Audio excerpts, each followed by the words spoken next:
የሀገር በቀል የትምህርት ሪፎርሙን ተከትሎ በኢትዮጵያ የፈተና አሰጣጥ ስርዓት ላይ መሰረታዊ ለውጦች እየተደረጉ ይገኛሉ።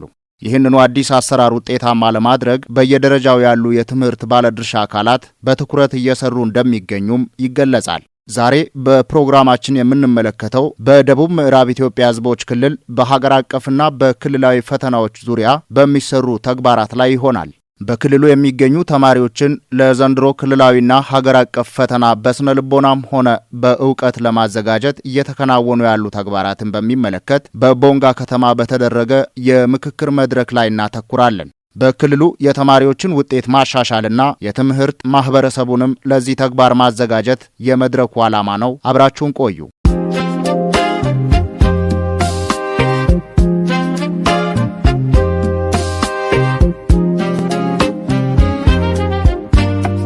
የደቡብ ምዕራብ ኢትዮጵያ ሕዝቦች ክልል ትምህርት ቢሮ በ2018 ዓ.ም በሀገራዊና በክልላዊ ፈተናዎች በተማሪዎች ውጤት ማሻሻል፣ በፈተና አስተዳደር፣ በዝግጅትና በቀጣይ አቅጣጫዎች ዙሪያ ከባለድርሻ አካላት ጋር በመከረበት መድረክ ለሀገር ዘላቂ ልማትና እድገት የትምህርት ዘርፍ አበርክቶ ትልቅ መሆኑ ተገልጿል።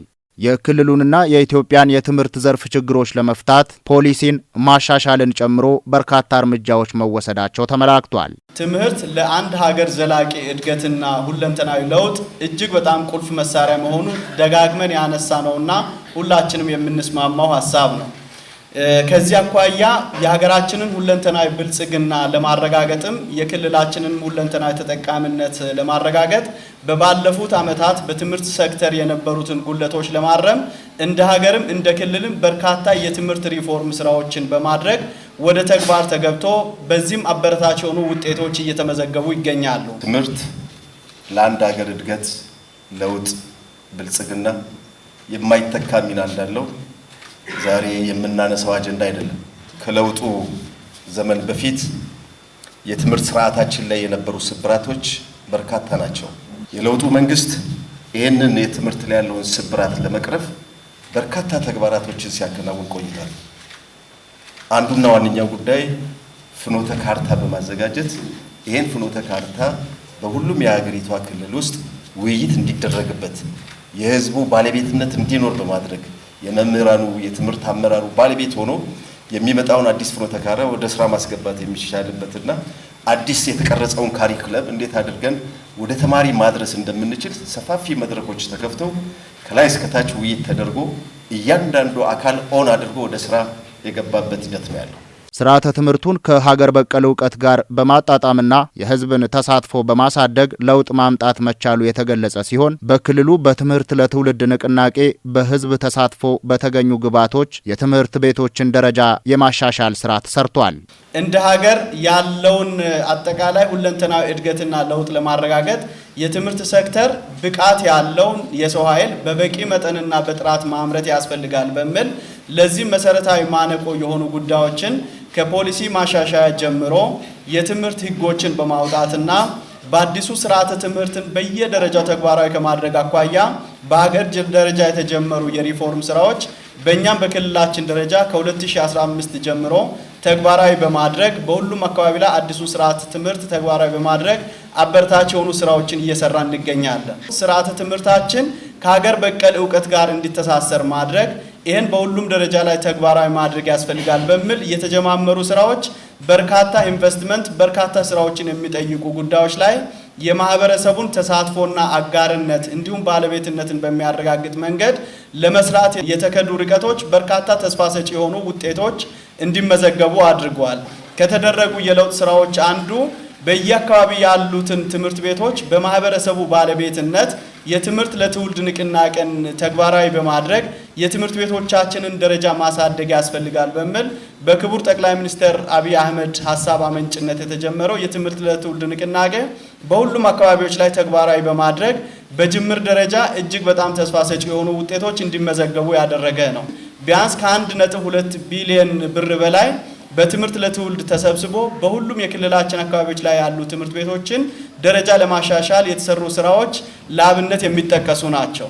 በዚህም ከ1900 በላይ መማሪያ ክፍሎችን በአዲስ መንገድ መጠገን እንዲሁም ከ3000 በላይ መማሪያ ክፍሎች መገንባት ከ3000 በላይ መማሪያ ክፍሎችን መጠገንና ሌሎችም የትምህርት ግብዓቶች እንዲሟሉ በርካታ ስራዎች ተሰርተዋል።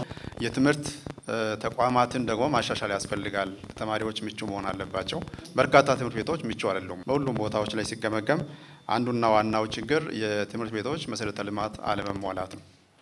ይህንን በመንግስትም በህዝብ ትብብርም በአጋር ድርጅቶችም በርካታ ተቋማት ተገንብቶ አሁን ባለው ሁኔታ ብዙ ተቋማት የውስጥ ግብዓታቸውን እያሟሉ መሰረተ ልማት የማሟላት ደረጃ ትኩረት ተሰጥቶ እየተሰራ እንዳለ ነው የሚያሳየው። ብቃትና ጥራት ያለውን ትውልድ ለማፍራት የመምህራን ሚና ከፍተኛ መሆኑና በክልሉ ከ4000 በላይ መምህራን መሰልጠናቸው እንዲሁም ከ13000 በላዩ የሙያ ብቃት ምዘና ፈተና መውሰዳቸው ታውቋል። ብቃትና ጥራት ያለውን ትውልድ ለማፍራት የመምህራን ሚና እጅግ በጣም ወሳኝ በመሆኑ ከሀገር አቀፍ ጀምሮ የመምህራን ልማት ላይ በጣም የተለየ ትኩረት ተሰጥቶ በየደረጃም ያሉት ችግሮች ተለይቶ የመምህራንን የማብቃት ስራ ላይ በጣም ልዩ ትኩረት ተሰጥቶ እየተሰራ ያለበት ሁኔታ ሁላችንም የተሳተፍንበት ስለሆነና በየአካባቢው ያየን ስለሆነ ይህን እንደ አብነት ማንሳት ይቻላል። በክልላችን ያሉ የሁለተኛ ደረጃ መምህራን በሙሉ በባለፉት 2 ዓመታት በይዘት ደረጃ በማስተማር ስነ ዘዴና በቴክኖሎጂ አጠቃቀም ላይ ከ4000 በላይ የሁለተኛ ደረጃ መምህራኖቻችን በክረምት 2 ወራትን የስልጠና እንዲወስዱ በማድረግ የትምህርት ጥራት ላይ የሚኖረውን ስብራት ለመጠገን መምህራን የሚኖራቸውን አይተኬ ሚና እንዲጫወቱ ለማድረግ በርካታ ስራዎች ተሰርተዋል። በክልል ደረጃም ከ13000 በላይ መምህራን ከአንደኛ ደረጃ ጀምሮ የሙያ ብቃት ምዘና እንዲወስዱ በማድረግ ጉለቶችን በመለየት አጫጭር ስልጠናዎችን ለመስጠትና የመምህራንን አቅም ለመገንባት በተመሳሳይ መንገድ የተሰሩ ስራዎች ለአብነት ማንሳት የሚቻሉ ናቸው።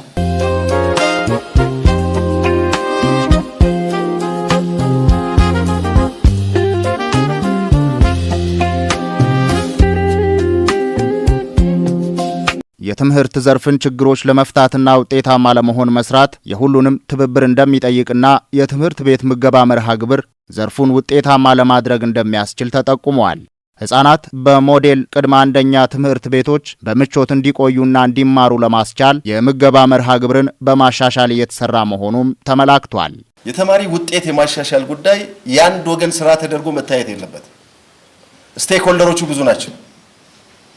ተማሪው አንድ ስቴክሆልደር ነው። መምህሩ አንድ ስቴክሆልደር ነው።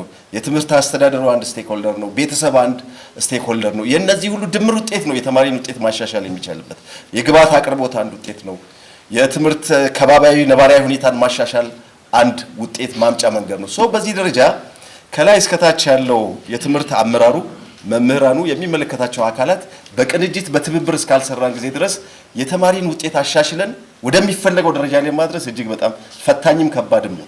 የዞን አስተዳዳሪዎች፣ የከተማ ከንቲባዎች፣ የሚመለከታቸው አካላት በጋራ በቅንጅት የምንሰራበት ነባራዊ ሁኔታ ካልተፈጠረ በስተቀር ቀጣይም ችግሩ እንዳይሰፋ ትኩረት ማድረግ ያስፈልጋል። የትምህርት ስርዓት ማሻሻያው ሀገርን የሚረከብ ሀገርን የሚገነባ ትውልድ የማፍራት ነው። ስለዚህ የመጨረሻ ግቡ ደግሞ የተማሪን ውጤትና ስነ ምግባር ከማሻሻል አኳያ ያለንበት ደረጃ እጅግ በጣም በትኩረትና በልዩ ሁኔታ መስራት የሚጠይቅና በዝቅተኛ ደረጃ ላይ የሚገኝ ነው። ይህን ችግር ለመቀየር በየደረጃው በርካታ ስራዎች እየተሰሩ ነው ያሉት። ነገር ግን የሚፈለገው ውጤትና ለውጥ ከማምጣት አኳያ አሁንም በጋራ መረባረብና በደንብ ተቀናጅተን ይህን ችግር መፍታት የሚጠይቅበት ምዕራፍ ላይ ነው ያለ ነው። በክልላዊም ሆነ በሀገራዊ ፈተና ውጤት ላይ ተማሪዎቻችን ለማብቃት በክልል ደረጃ ከክልል ጀምሮ እስከ ትምህርት ቤት ድረስ የተማሪ ውጤት ማሻሻያ ግብረ ኃይል አቋቁመን በርካታ ጥረቶች እየተደረጉ ነው ያሉት።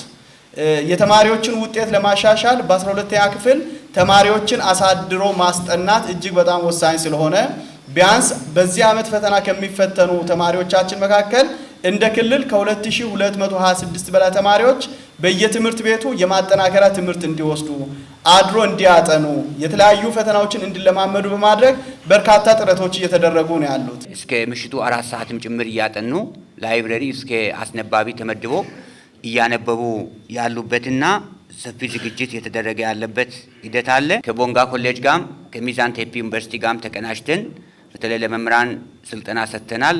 አዳሪ ትምህርት ቤት ላይም ከወዲሁ ተማሪዎችን ማዘጋጀት አለብን ብለን በልዩ ትኩረት እየሰራን ያለነው ስራ አለና ሚዛን ቴፒ ዩኒቨርሲቲም 8 ሃይስኩሎች ላይ ማጠናከሪያ ትምህርት ለመስጠት ቅድመ ዝግጅት ያደረገ ነው። በትምህርት ስርዓታችን ውስጥ ትኩረት ተደርጎ እየተሰሩ ካሉ ጉዳዮች አንዱ የቅድመ አንደኛ ትምህርት ቤቶችን በሁሉም ትምህርት ቤት የማዳረስ ቀጥሎም ደግሞ ሞዴል ቅድመ አንደኛ ትምህርት ቤቶችን በማስፋፋት ከጄኔሬሽን ከህፃናት ጀምሮ ተኮትክደው በቅተው አድገው ሊመጡ የሚችሉበትን ነባራዊ ሁኔታ ከመስራት አንፃር እንደ ክልላችንም ከ30 በላይ ሞዴል ቅድመ አንደኛ ትምህርት ቤቶች ተጠናቀው ወደ ስራ እንዲገቡ የተደረገበት ሂደት ነው ያለው ማለት ነው።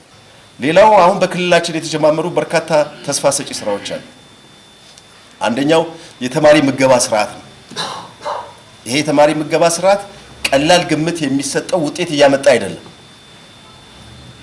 በቁጥርም ስናየው አይ ቲንክ ተማሪውን በትምህርቱ ላይ ፎከስ እንዲያደርግ ከማድረግ አንፃር የተሰሩ ስራዎች ቀላል ግምት የሚሰጣቸው አይደለም።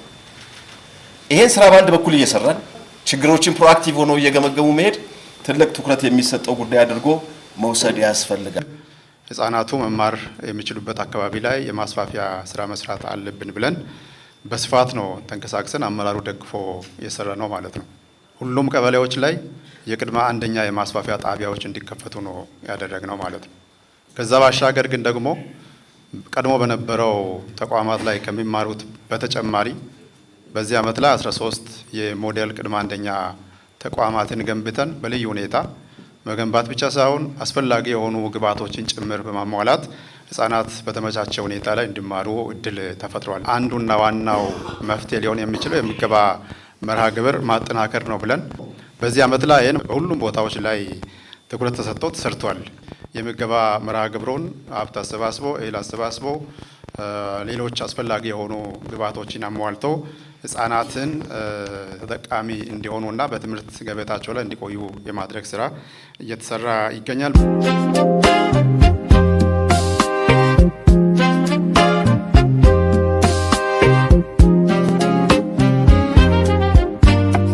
ሀገር አቀፍ ፈተናን በቅርበትና በበይነ መረብ በመስጠት ውጤት ለማምጣት ይሰራል ተብሏል። የ12ኛ ክፍል ተማሪዎችን ፈተና ለመፈተን የ12ኛ ክፍል ተማሪዎችን ከአካባቢያቸው በማንቀሳቀስ በተለያዩ ዩኒቨርሲቲዎች አካባቢ ነፃ ሆነው እንዲፈተኑ ከማድረግ አንፃር 2-3 ዓመታት የተከፈለው ዋጋ ቀላል ግምት የሚሰጠው አይደለም። ተማሪ ከአንድ ቦታ ወደ አንድ ቦታ በምናጓጉዝበት ሰዓት የስነ ልቦና ወዘተ ችግሮች የሚያጋጥሙበት እነዚህን ችግሮች ሁሉ በመቋቋም ግን መሰረታዊ የፈተና አስተዳደር ስርዓቱን በማሻሻል ጥራት ያለው ዜጋ፣ ብቃት ያለው ዜጋ፣ በራሱ የምተማመን ዜጋ ለማፍራት የተሰራው ስራ ዛሬ ላይ በደረስንበት ደረጃ ትልቅ ውጤት እያስመዘገበ ያለበት ደረጃ ላይ ደርሰናል ማለት ነው። ሁሉም የ12ኛ ክፍል ተማሪዎቻችን ኦንላይን ፈተና እንዲፈተኑ እንደ ሀገር አቅጣጫ ተቀምጦ እየተሰራ ነው ያለው። ኦንላይን ፈተና ለመፈተን ያሉንን አስቻይ ሁኔታዎቻችን ምንድነው የሚመስሉት የሚለው ነገር ላይ የጋራ ምክክር ማድረግ ያስፈልጋል። በይነ መረብ ፈተናን ለማስኬድ እንደ ዞናችን ምንድነው ያለን ምቹ ሁኔታ፣ ከዚህ በኋላ ሊኖር የሚችል ተጨማሪ ስራ ምንድነው፣ በዚህ ጉዳይ ላይ ምክክር አድርገናል። አጠቃላይ ወረዳዎች ኮሚትድ ናቸው፣ ግን ደግሞ ያላቸውን ቻሌንጅ በደንብ አስረድተዋል። በአንዳንድ አካባቢዎች ላይ የኦንላይን ፈተና ለማስኬድ ስጋቶችን ነው ያስቀመጡት። ውጤት ላይ ከፍተኛ የሆነ አስተዋጽኦ አለው። የልጆች ተረጋግተው ፈተና ከመስራት አንጻር በጣም አስፈላጊ ነው። ስለዚህ በዚህ ጉዳይ ላይ መስራት አለብን የሚል የጋራ የሆነ ሀሳብ ካቀረቡ በኋላ የነበረው ትልቁ ስጋት ምንድነው? አክሰሲብል ያልሆኑ ቦታዎች፣ አሁን ኔትወርክ የሌለባቸው አካባቢዎች ላይ ፕሮግራሙን እንዴት ማስኬድ እንችላለን? ምናልባት በመሃል ሊገጥሙን የሚችሉ ፈተናዎች ሊኖሩ ይችላሉ። የማብቃቱን ስራ የሚደግፉ ስራዎችንም በምንመለከትበት ጊዜ በዚህም አመት የዞኑ መንግስት እነዚህ ለማትጊያ የሚሆን ከ700 ሺህ ብር በላይ ጥሬ ገንዘብ ለመምህራን ማትጊያ የሚሆን ለተማሪዎች ደግሞ የሚደክማቸው ጊዜ እረፍት እንዲያደርጉ ፍራሽ፣ ሌሎች ቁሳቁስ የመደገፍ ስራ በዚህ አመት አድርገን እሱን የተከታተልን ያለንበት ሁኔታ ነው ያለው። ከዚያ ባለፈም አሁን በዚህ በግማሽ ሴሚስተር አካባቢ መምህራኖች ከሐዋሳ ዩኒቨርሲቲ የአካባቢ ልጆችን ጠርተን አምጥተን ካላቸው ልምድም አንጻር ዩኒቨርሲቲ አካባቢ ያሉ ልጆች በአንድም ተማሪዎች ያላቸውን ስታተስ ለይቶ ግብረ መልስ ለትምህርት ቤቶቹ እንዲሰጥ፣ በሌላ መልኩም ደግሞ ስነ ልቦናቸው ላይ ተማሪዎችን የመጣበትን ያለፈበትን ተሞክሮም ጭምር እንዲያጋራ በማድረግ በአጭር ጊዜ ውስጥ በተወሰነ ስራዎችን ጥያቄዎችን የመስራት ስራዎችን እየሰራን ያለንበት ሁኔታ አለ። ወቅቱ የሚፈልገውን ሀገራዊ የስራ ሁኔታ በማገናዘብ የትምህርት ዘርፍ ላይ ማተኮር እንደሚገባ እንዲሁም ተማሪዎችን የማዘጋጀት ተግባራት ተጠናክረው እንዲቀጥሉ መልእክት ተላልፏል። አሁን በዚህ ዓመት ውስጥ በጣም በርካታ ተደራራቢ የሆኑ ተልእኮችን ለመፈጸም የተዘጋጀ አመራር ነው ያለው በየደረጃው። የምርጫ ስራችን በጣም ወሳኝና ቁልፍ የሆነ ሀገራዊ አጀንዳ ነው። በተመሳሳይ መንገድ የሀገራዊና ክልላዊ ፈተናዎችም ከዚሁ ጋር ተሳስሮ አብሮ መመራትና መታየት ያለባቸው ጉዳዮች ናቸው። ከዚህ አኳያ የትምህርት ስራን በሚመለከት አሁን ካለው ወቅቱ ከሚፈልገውና ከሚጠይቀው አንገብጋቢ ተግባር አኳያ አንዱ የአመራር ስምሪታችን የትምህርት አመራሩ ቢያንስ አሁን ያሉትን ስራዎችን ከየትኛውም ተልእኮ ወጥቶ ይህን ተግባር የሚመራበትን አመራር መስጠት እጅግ በጣም ያስፈልጋል የሚል እምነት አለ። ተቀናጅተን በደንብ መስራት መቻል አለብን። ለምሳሌ አንዳንድ አካባቢዎች ላይ መብራት ከተማው ላይ አለ፣ ትምህርት ቤት ላይ ግን መብራት የሌላቸው አሉ። ስለዚህ ይሄ ሀገራዊ ተልእኮ ስለሆነ እንዴት አድርገን ነው ተቀናጅተን የምናስገባው የሚለው ነገር ላይ በደንብ በየደረጃ ያሉት መዋቅር ጋር በደንብ መቀናጀትና መስራት አለብን። በመሰረቱ መብራት ኃይልና ቴሌ እዚህ ብቻ ሳይሆን በሀገር አቀፍ ደረጃም ጭምር ይሄ ተልእኮ ተሰጥቷቸዋል። ይሄ ተቋማዊ ተልእኮ አካል ነው። ይሄ ሀገራዊ ፈተናን የማሳካት ጉዳይ በየደረጃ ካለ ከትምህርት መዋቅር ጋር እንዲቀናጁ ዘን እኛ አስፈላጊ የሆኑ ግብዓት እንድናሟላና በዚህ መንገድ እንድንሄድ የተቀመጡ አቅጣጫዎች ስለሆኑ ይሄን በደንብ በጋራ መውሰድ ያስፈልጋል የሚል ነው። በቀሪ ጊዜ ውስጥ እንዴት አድርገን ነው ተማሪዎቻችንን ማብቃት የምንችለው? የአጭር ጊዜ መፍትሄ ላይ በደንብ ተግባብተን መሄድ መቻል አለብን። የተማሪን ውጤት የማሻሻል ጉዳይ አሁን ዛሬ ላይ 6ኛ ወር ላይ መተን እያነሳ ነው አጀንዳ አይደለም። የአመቱ መጀመሪያ ከመግባታችን በፊት ክረምት ንቅናቄ ስናደርግ በዚህ አመት ደብል ዲጂት የተማሪ ውጤት ማስመዝገብ መቻል አለብን ብለን ግብ ስምምነት ተፈራርመናል። በየጊዜው ባደረግናቸው የድጋፍና ክትትሎችም አጠቃላይ የትምህርት ስራንም ስንገመግም የተማሪን ውጤት ለማሻሻል በየትምህርት ቤቱ ያለው ሁኔታ ምን ይመስላል የሚለው ነገር በተደጋጋሚ ገምግመን ግብረ መልስ መድረኮችንም በአካልም ጭምር ከእናንተ ጋር ውይይት አድርገናል። እጅግ በጣም በፈጠነ በተሻለ መንገድ እየሄዱ ያሉ አካባቢዎች አሉ። አንዳንዱ አካባቢ ላይም ተመሳሳይ ውድቀት ላይ የተሻለ ቋንቋና አማርኛ እናወራለን እንጂ ችግሩን የሚመጥን መፍትሄ ላይ ከመስራት አኳያ በጣም መሰረታዊ ጉድለት ያለበት አካባቢ አለ። የትምህርት ስራን ውጤታማ ለማድረግ ሁሉም አካላት ኃላፊነታቸውን መወጣት አለባቸው። የድጋፍ አሰጣጥና የክትትል ስርዓትን በማሻሻል ውጤታማ መሆን እንደሚገባ የተጠቆመ ሲሆን መሰረታዊ ለውጥ ማምጣት የሚያስችሉ ስራዎች ሊከናወኑ እንደሚገባ አጽንኦት ተሰጥቷል። መንግስት ለሰራተኛው ጥቅማ ጥቅሞችን ለማሟላት ጥረት እያደረገ እንደሚገኝና ህዝቡም የትምህርቱን ዘርፍ በከፍተኛ ሁኔታ እየደገፈ ሲሆን በዘርፉ የሚስተዋሉ ችግሮችን ለመቅረፍና ከቀድሞ በተሻለ ሁኔታ ውጤታማ መሆን እንዲቻል የተጠያቂነት ስርዓትን ማስፈን ይገባልም ተብሏል። የተጠያቂነት የአሰራር ስርዓት መስፈን አለበት። ባይዞ ከክልል ትምህርት ቢሮ ጀምሮ የተጠያቂነት የአሰራር ስርዓት እስከ ታች ድረስ ካልተከልን በስተቀር አሁን ከህዝቡ ምንድነው የቀረ ብለን ልንጠይቅ የምንችለው ነገር ምንድነው ያለው? መንግስትና ህዝብ ተባብሮ እየሰሩ ነው። መንግስት የመምህሩን የኑሮ ሁኔታ ለማሻሻል ከምን ጊዜውም በተለየ መንገድ በአንድ አመት ውስጥ 2 ጊዜ ደሞዝ ጭማሪ አድርጎ ሀገሪቷ ከምታመነጨው ሀብት በበለጠ ደረጃ ለማየት ጥረት እያደረገ ነው ያለው በሚችለው አቅም ማለት ነው። ህዝቡ ካለው ጥሪት ላይ አንስቶ ልጄ ነገ የተሻለ ደረጃ ይደርስልኛል፣ ሀገርን የሚያገለግል ለሀገር የሚጠቅም እኔንም እንደ ወላጅ ሊጦረኝ የሚችል ልጅ ነው እያፈራው ያለው፣ ስለዚህ ለዚህ ተቋም ያለኝን ማድረግ አለብኝ ብሎ ደግሞ ህዝቡ እያደረገ ነው ያለው። ሶ ጋፑ የት ጋር ነው ያለው ብሎ መፈተሽ ይጠይቃል ማለት ነው። በደንብ በትምህርት መዋቅር ውስጥ ያለውን መሰረታዊ ጋፕ መፈተሽ መቻል አለበት። የትምህርት አመራር ስርዓቱ መፈተሽ መቻል አለበት። የመምህራን ስርዓታችን መፈተሽ መቻል አለበት። ትምህርት ሀገር ያቀደቻቸውን የሁሉም ዘርፍ ስራዎች ለማሳካት ዋነኛው መሳሪያ በመሆኑ ስራውን ለማሳካት የሁሉም አካላት ትብብር ያስፈልጋል በሚል መልእክት የዛሬውን ዝግጅታችንን በዚሁ ቋጨን። ሰላም።